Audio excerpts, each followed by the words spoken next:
I am so excited to interview our next guest. Her name is Ilda Mason, and she was both in the Ivanhoe version of West Side Story, but more importantly, she is in the Steven Spielberg West Side Story. I am so excited for this new production because the first production wasn't my favorite, and I needed to take it away, that version of it. So I am so excited to see you in this version. How did you get cast in this version? Well, hi. Thank you so much, first of all, for You're having me welcome. here. I'm I'm so honest. What can I say? no, that is good to know. Well, let's get right to it. So, how was I cast in this? Mhm. There was an open casting call in 2018. That's when I first heard of it. I literally got messages, like Facebook messages from my friends who had seen the call, just like, you have to audition for this. I had no agent, no nothing. And literally, my friends had sent me this casting call. Over 30,000 people were auditioned for for this movie. And I am beyond grateful and lucky to be a part of it. The audition process was long. It was the longest I've ever been a part of. It's What my was first. the audition process? So the first thing was the open casting call. It said you need to submit like 2 contrasting songs. Boom, done.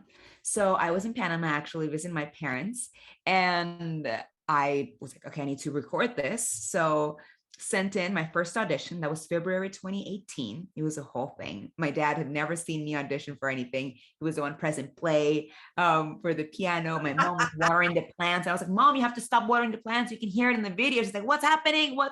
It was super funny and so beautiful to have had that first ever audition at home with my parents back in Panama. So after that, I got a call back to submit for Anita material. Then got a call back, an in-person call back. And then months later, there were the dance auditions.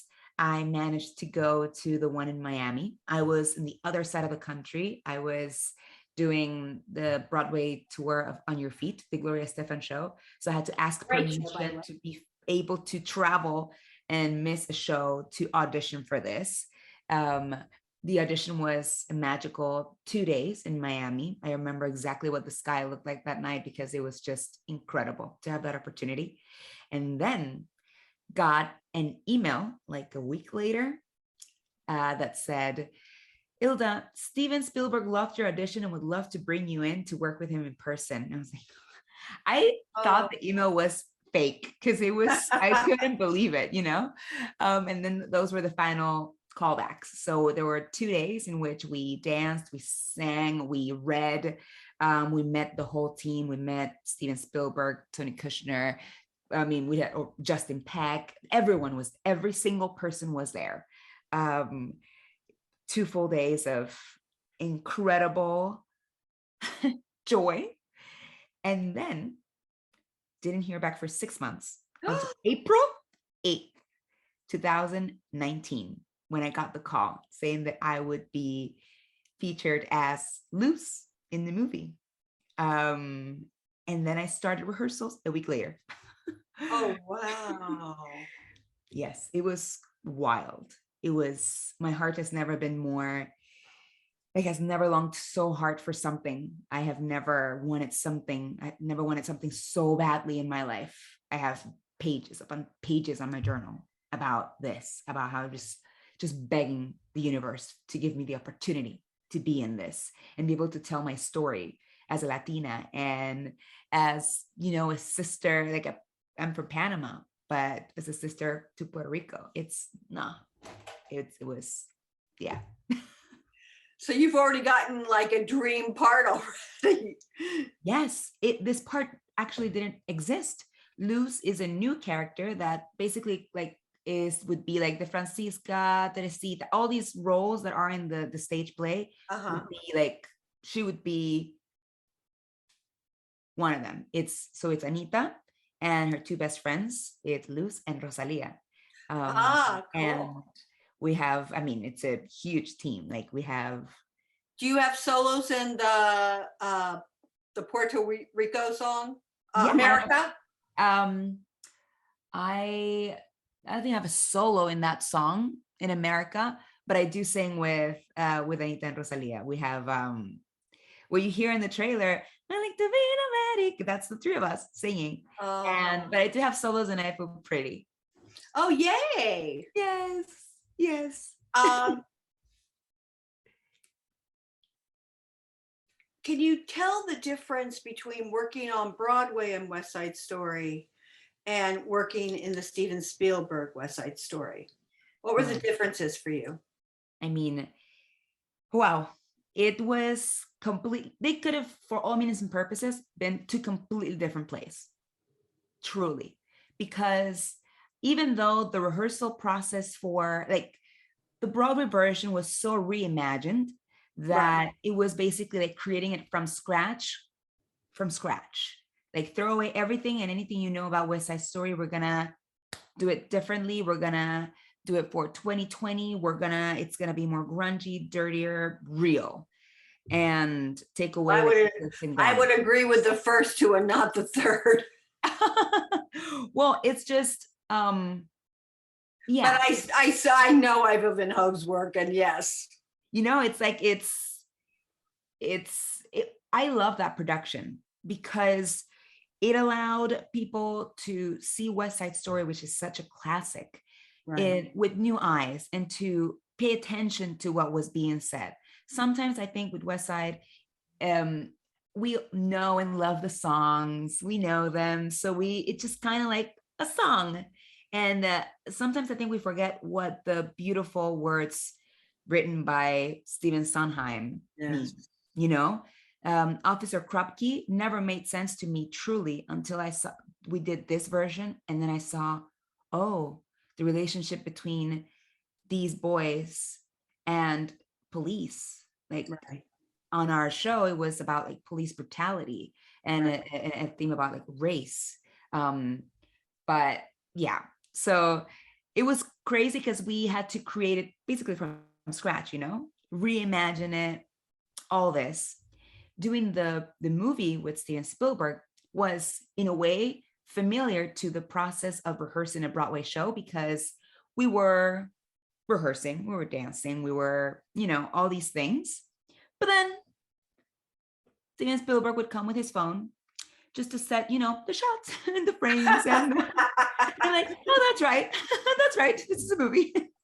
We would do things in like out of order at times, or we would do the whole number and then it's like, okay, we're gonna do this section, and it's like, oh, but we were just here. No, but now we're gonna face this way because in real life we're gonna do it. And it was just those little clicks of things that in a continuous staged production would be impossible to do.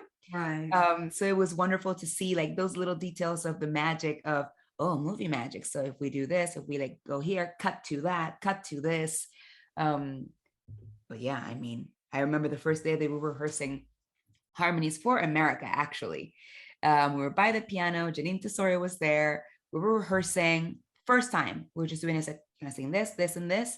And then Stephen literally just comes with his iPad and he's like comes and he's like, oh, don't mind me. This is for the documentary. And I'm like, do you think I remember what I was just singing, sir? Like but yes, it was familiar. And at the same time, just like those little touches of, well, this is a movie. When you were working on the Ivo Van Hope version, did you get to meet with Stephen Sondheim? And what is your most favorite memory of that? Well, we did. I actually was fortunate enough to meet him and be in the same room as him for both productions, the Broadway one and the Steven Spielberg one. I particularly appreciated the meeting that we had for the movie because it was the late Stephen Sondheim, Steven Spielberg, and Tony Kushner talking to us. I mean, we were all freaking out. Just how is this actual real life? And just to, I don't know, like to even fathom how the talent that was in that room, the impact that this man has had for generations. This these words that were written in the late 50s are still so relevant today. Yes. It is, there are honestly no words. When I heard about his passing, I felt as if I knew him closely, even if I didn't, but just because I was able to be in the same room as him and realize, wow, you created this classical, this legendary musical, you helped create. He has touched so many lives and will forever touch so many more and change lives because of his strong words. No, like my English leaves my body. There are not enough words. No, I agree with you. His lyrics were impeccable. Yes. They are the soundtrack to a lot of people's lives, and they don't even realize it. Correct. You're very lucky because you probably got one of the last meetings with Sondheim. So, like, how incredible to have all of this. And now you're going to be in a movie classic. Yes. Yes. No, I know how fortunate I am. It's we had a meeting with Steven Spielberg over the quarantine last year, just a virtual one, and he said to us in that meeting, he said, to do this, talent is required, yes, and hard work, but also a bit of luck. And everyone in this meeting is very lucky, including himself. And oh yeah, he's wanted to do this movie for like forever. Yes, which is so mind-blowing to me. I wrote him a card just to like try to thank him for everything. And my mind couldn't wrap around the fact that Steven Spielberg's dream, passion project, something that he's dreamt since he was a kid, because that was what he talked about on that meeting that everyone was there that day, that Stephen Sondheim was there with us.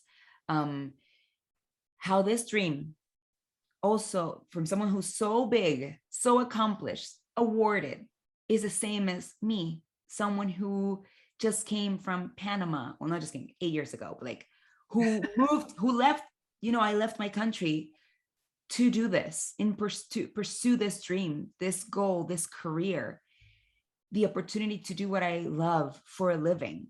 How is it that my biggest dream aligns with his biggest dream? To me, that is mind-blowing. And I think that love and that passion shows. We saw the movie and I didn't see everything. I had the script, but right. I only saw what I did and only got to attend certain shooting days for like other things. So I didn't know exactly what it would look at the end. And it is stunning. The movie is beautiful. I think it pays incredible homage to the original. And it even expands the world of what these people were living in that time. Tony Kushner, I am forever grateful to him because he gave a voice to Latinas, even if it's a tiny line in comparison to the big scheme of this movie. That line to me meant that our perspective was out there. Our voice would be able to be heard by millions of people that would see this movie. When you think about the great scheme of this whole thing, it's mind-blowing, and it's like, it's we did something. That's the other thing. The difference between doing a stage version and the movie, is that you can make mistakes on stage, and if you fall, it's okay. Like there will be a next show the next day. But here you don't know how many times you're going to do this. You don't know what shot is going to be the last one. And it's going to be forever. So you're going to be able to show your children, your grandchildren, their grandchildren. What's next for you? What's next for me? Well, I am so happy to be an artist in residence at the Abington Theater Company at the moment. And there is a secret passion project that we're working on and that I'm a part of. And I'm so excited because it also speaks about, a very important topic in our lives today. So I'm very excited. I can't say much about it, but I am looking forward to this season at the Abington Theater Do you Company. know when it's going to be playing at the Abington? I don't actually. They're Ah, deciding if it's going to be presented in the 29th season or the 30th. Because, yeah, yes, I'm not sure. And I also, aside from that, I look forward to keep doing this. To me, West Side Story, I want it to be just the beginning. Like I said, I moved here with the dream of pursuing an acting career. And that is exactly what I hope to be able to do. I hope that I'm able to step in more of these rooms and have the opportunity to tell these stories. I want to grow as an actress and step fully into that. what is you're working on a dream project now, but what if you could take on anything, what would be that dream? Wow. Well, this might sound like very out there, but my dream project is definitely film or TV. And it's the type of project like something Christopher Nolan would do or Denis Villeneuve, because it's so, it deals with things that might be impossible. And I love that, to be able to be a part of something like Interstellar or Arrival or, this type of completely out of the box things. I would love to be in a space movie. I would love to. I know that I might have missed my shot because they just did the last Jurassic World movie, but it's either I want to be in a movie with dinosaurs or in space or both. Not in the same one. I don't think that will go great. A space movie, a movie with dinosaurs, and everything in between. I want to tell stories that are completely impossible and that defy every law that we know in this world. And at the same time, real stories of real people and hardships and hope and love and pain and everything in between. I just want to be able to tell those stories. I want to live multiple realities, how you like it's said that like multiple realities are universes. I want Yes. to live that through acting. Yes.